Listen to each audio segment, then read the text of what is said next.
আসসালামু আলাইকুম সবাইকে। Welcome to my daily blog. কেমন আছেন সবাই? আশা করি সবাই ভালো আছেন। আলহামদুলিল্লাহ আমিও অনেক ভালো আছি। তো ভিডিও শুরুতে দেখতেই পাচ্ছেন আমি মেস চেঞ্জ করছি। তো কী কী করলাম সেটা আপনাদের সঙ্গে শেয়ার করব। তো ফার্স্টে দেখেন আমি ব্যাগ ওপেন করতেছি। তো এখানে অনেক কিছু দিয়েছে আমার আম্মা। ফার্স্টে বের হয়েছে মিষ্টি কুমড়া। এটা আমার অনেক ফেভারিট খাবার। খিচুড়ি রান্না করলে অনেক টেস্টি হয় এই খাবারটা। তারপরে হচ্ছে যে এটা হচ্ছে ঘটকুচি পাতা, আপনারা চিনেন নাকি আমি জানি না, তবে আমার খুব ভালো লাগে এই পাতার ভর্তাটা, অনেক টেস্টি।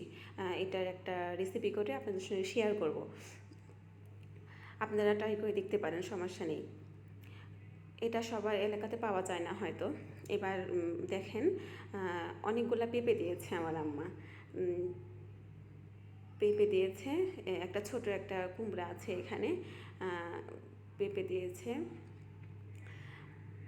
তারপরে হচ্ছে এখানে আছে লেবু, তারপরে কাঁচামরিচ, এগুলো দিয়েছে।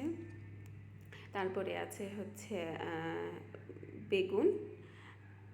আসলে যারা যারা মেসে থাকেন তারা অবশ্যই এগুলো ক্যারি করেন। তারপরে দিয়েছে হচ্ছে পটল।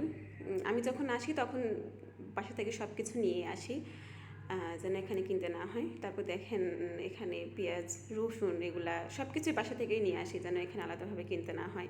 আমরা স্টুডেন্ট, বুঝতে পারতেছেন। তারপরে আমার মা এখানে হচ্ছে একটু দারুচিনি এগুলো দিয়ে দিয়েছে, পোলাও চাল দিয়েছে, তেল দিয়েছে, এগুলো দিয়েছে। তারপরে ভেরি ইম্পর্ট্যান্ট একটা জিনিস হচ্ছে, সেটা হচ্ছে শ্যাম্পু, যেটা আমার অ্যালার্জির জন্য আমি ইউজ করি। একটা দেখলেন তালা দিয়েছে রুমে দেওয়ার জন্য। আর এখানে অনেক কটা চাল আছে। তারপরে আমার খুব পছন্দের একটা জিনিস, সেটা হচ্ছে কুসার। আর এটা হচ্ছে আমার ছোট একটা শিলনোড়া। তো ভিডিওটা এই পর্যন্তই। ভালো লাগে একটা কমেন্ট করে যাবেন, একটা লাইক করে যাবেন। আল্লাহ হাফেজ সবাইকে।